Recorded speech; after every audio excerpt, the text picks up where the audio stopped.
Très cher bien-aimé, nous avons présenté là une ancienne émission que nous t'ai passé dans une station de radio dans Arizona il y a des années de cela qui était consacrée à la réformation. Nous voyons les pour parce que le dernier dimanche du mois d'octobre consacré à la réformation, nous voyons le dimanche de la réformation, le ça nous a étudié qui Jean mouvement Luther là t'es venu, un succès, qui un mouvement t'es commencé, gain des détails sur l'histoire de l'église, sous tranche ça de l'histoire de l'église que nous présenter avec vous. Nous encourageons pour tendre et s'il y a lieu ou qu'à partager avec l'autre monde parce que réformation ou bien bataille ça que t'es faite là, c'est une bataille que nous devons considérer aujourd'hui nous-mêmes tout qui n'entend pas nous engagés dans un autre combat spirituel, mais c'est combat pour nous prêcher l'évangile, pour nous sauver des âmes, pour nous mener le monde à Jésus-Christ. C'est un combat tout qui demandé pour nous résister aux forces de l'enfer. Jean Cantique l'a dit, n'a résisté, n'a combattre royaume Satan, n'a résisté. Nous espérons prendre temps pour entendre ça qu'a dit dans l'émission ça, mais également n'a pas courage pour participer dans ce grand combat spirituel. Qui ça dans combat ça, c'est pour partager la parole de Dieu avec les autres. Peut-être qu'après émission, vous allez l'autre monde pour attendre ça que tu fait pendant la période de réformation, mais ou même tout, ou bien pour devoir pour résister avec force ténèbres. Luther dans expérience n'est-ce pas dans moment difficile ça yo, dans une grande déclaration il fait devant diète qui était convoqué qui était un paquet de grande tête là dedans yo et l'empereur n'est-ce pas Charles Quint était là un paquet dignitaire dans le royaume ni dans l'empire il était là. Luther était campé pour le dire, il a campé sur la parole de Dieu avec cette déclaration, me voici, je ne puis autrement, que Dieu me soit en aide. Donc c'était comme ça, le mouvement de réformation, t'as pas commencer parce que bon Dieu besoin de monde qui a conviction. J'en ai écrit à celui qui est ferme dans ses sentiments, tu assures la paix parce qu'il se confie en toi. Le Seigneur a besoin ça de nous. Même dans le danger, même dans la difficulté, pour nous qu'a dit même avec Luther, je ne puis autrement. Alors nous allons passer extrait de Transa de l'histoire de la Réformation, dans l'émission ça qui était présentée dans une station de radio il y a quelques années de cela. Que le Seigneur vous bénisse abondamment.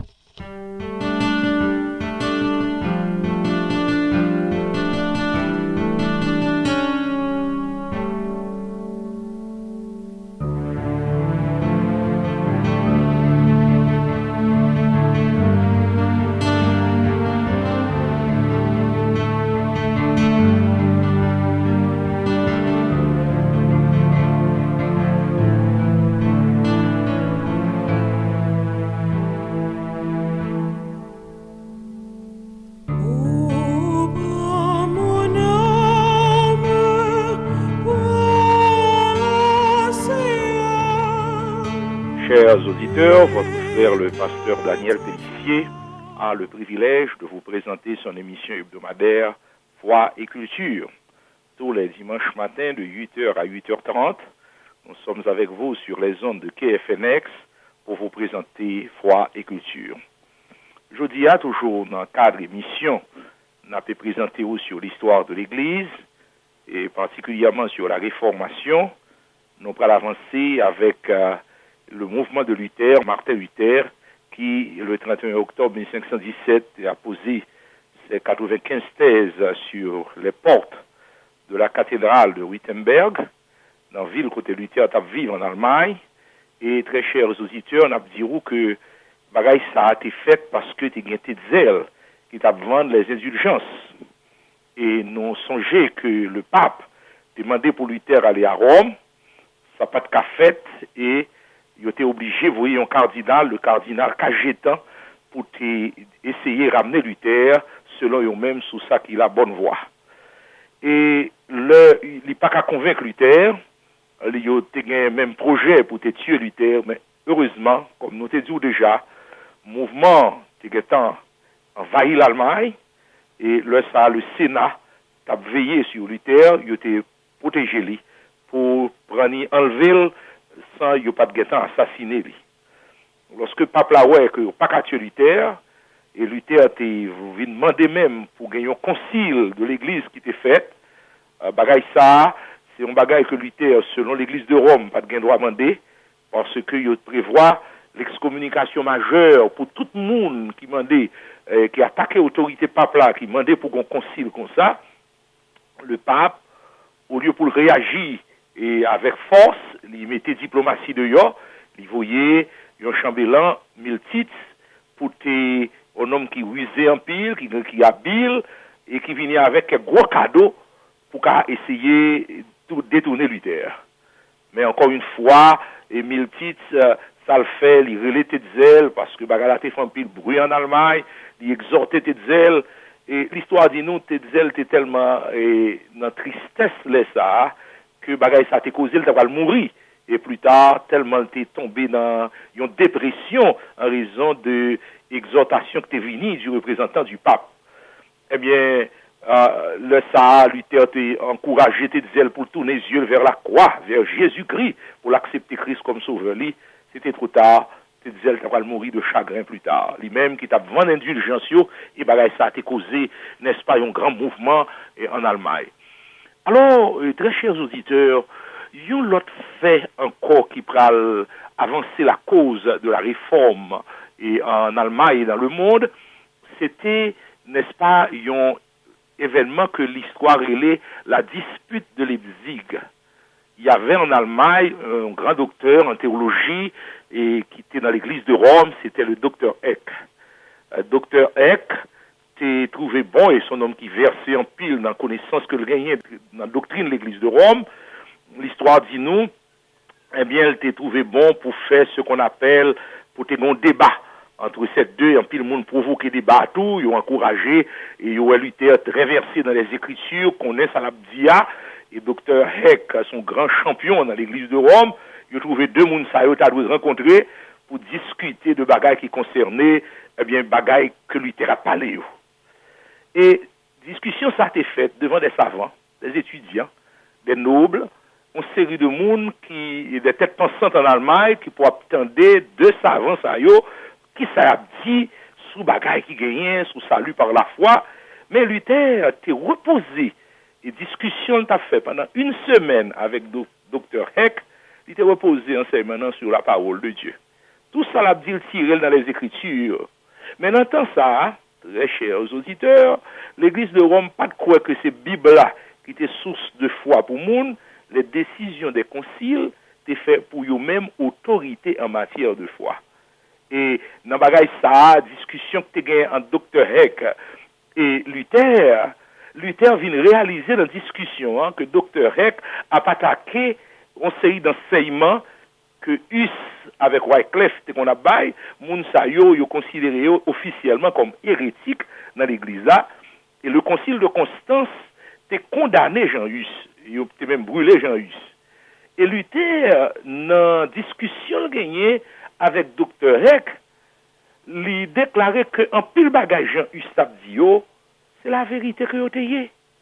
Et en pile bagaille que Wycliffe t'a dit, c'est la vérité que vous avez tout.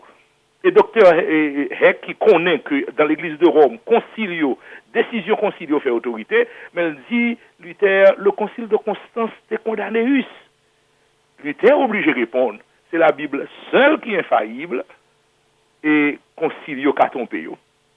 On me dit, bagaille ça, déclaration ça que Luther fait, son bagage que le pas prévoit vraiment pour le faire, c'est pendant discussion en fait, il vient remarquer qu'il vient arriver loin de la vérité et que dans pile bagage qu'on y a vient croire sans le pas dire, le pas de dire avec bouche, il était quoi dans cœur. Et c'est ainsi que la dispute de Leipzig fait Luther vient réaliser que désormais il y a une nécessité pour le séparer avec l'église de Rome. Et bagage ça c'était un bagage qui était difficile pour lui. Lui comprendre que quand pile bagage dans cœur, il était quoi mais pas de mettre au dehors et voici que dispute ça vient faire comprendre que t'es pas de gain raison encore et pas gain facilité pour lui, possibilité, disons, pour lui, pour changer ça quand dans l'église de Rome, non? Et Jean l'Écriture dit là, sortez du milieu d'elle, mon peuple.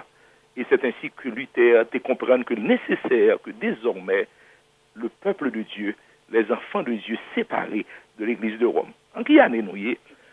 Nous en 1520, de 1516 à 1520, lutte la tape faite, et en 1520, Luther réalisé que ça a été fait le 31 octobre 1517 là, eh bien, il vient aboutir qu'on y a avec une décision importante, ils sont l'autre date encore qui est très très importante dans l'histoire de l'Église. Luther font appel à sa majesté impériale et à la noblesse chrétienne de l'Empire allemand concernant la réforme de la chrétienté. Luther te comprendre que c'était nécessaire désormais pour un changement qui fait dans l'Église, non pas dans l'Église, mais pour une réforme de l'Église qui fait. C'est l'autre étape que le vit dire c'est ça qu'il faut aboutir à la réforme et de l'Église. Et très chers auditeurs, on a dit ça, bagaille salutaire d'Abraham dit beaucoup plus terrible dans appel ça que le fait en 1520 que ça a été fait dans le 31 octobre 1517 là. D'ailleurs, mais quelques extraits de documents qui montrent où qui Jean Luther est allé loin. Il dit dans le document, on prétend que le pape et le clergé constituent l'ordre ecclésiastique ou spirituel. Or, nous lisons en 1 Pierre 2,9, vous, c'est-à-dire tous les enfants de Dieu, vous êtes une sacrificature royale. Le pape se fait passer pour le vicaire de Jésus-Christ et le prince de ce monde. Or, Jésus-Christ a dit, mon royaume n'est pas de ce monde. Le pape prétend à la succession légale de l'empereur. Est-ce du Seigneur qu'il tient ce droit? Du Seigneur qui a dit, les rois des nations les dominent, mais il n'en sera pas ainsi de vous. Le pape prétend encore à Naples, à la Sicile. Il soutiendra, dit-il, ses prétentions par le feu et le fer. Mais l'apôtre Paul dit, nul homme qui va à la guerre ne s'embarrasse des affaires de la vie. Le pape, lui, s'en embarrasse plus que tous les autres souverains. Mettons-lui donc une Bible en main et qu'il apprenne à vivre en paix et à prier pour les autorités, pour les rois et pour tous ceux qui sont élevés en dignité. 1 Timothée 2, verset 2. Satan a persuadé au clergé que c'était chose honorable que de ne pas se marier. 1 Timothée 4, 1, 3. Or, nous voyons des prêtres et des prélats chargés de famille sans avoir contracté les liens du mariage. Et comme le dit la Bible, que l'évêque soit mari d'une seule femme, 1 Timothée 3, 2. De là, des désordres sans nom.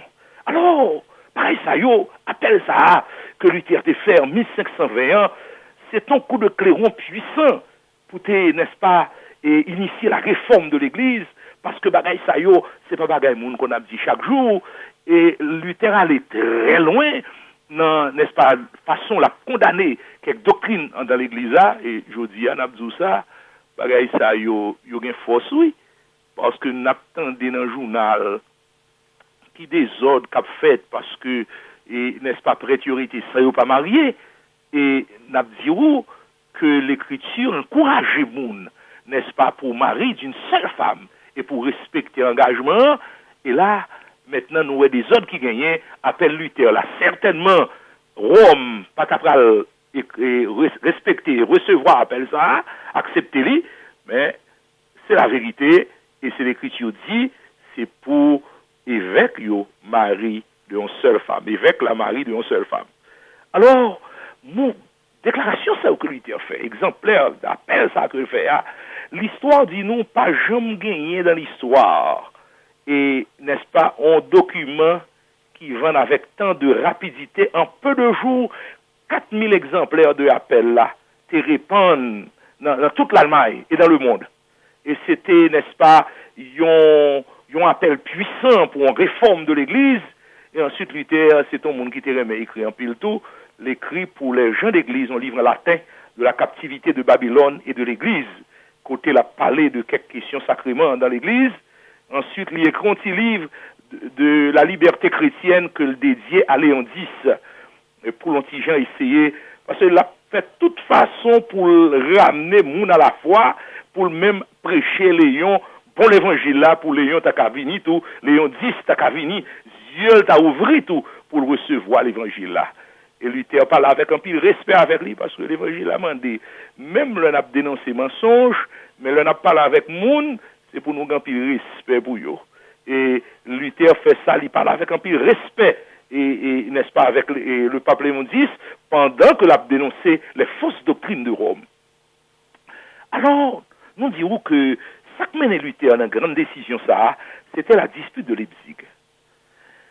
Qui monde qui était, n'est-ce pas, campé devant nous pour disputer ça, c'était le docteur Heck. Lorsque le docteur Heck remarquait que l'influence a diminué en Allemagne, la jeunesse, le peuple, toutes ces qualités moun a embrassé, n'est-ce pas, message Luther là, il sentit que le pas arrêté en Allemagne encore, l'aller à Rome, dans la cour pontificale, et il commençait, n'est-ce pas, faire mouvement pour dire, pape là, bagay ça, pas un bagay qui simple, ou pas qu'à quitter comme ça, faut nous prendre toutes mesures qui possibles pour nous renverser la situation. Hein. Et docteur Eck, selon sa l'histoire dit nous, commencer à bouleverser la cour pontificale pour y prendre mesure, pour y régler ça avec Luther. Parce qu'il n'y a pas qu'à quitter Luther comme ça. Alors, pape là, t'es toujours comprendre. Même l'été voyé moun bagala pas jamais remporter victoire, on l'a mené, il a ramené Luther au bon sens.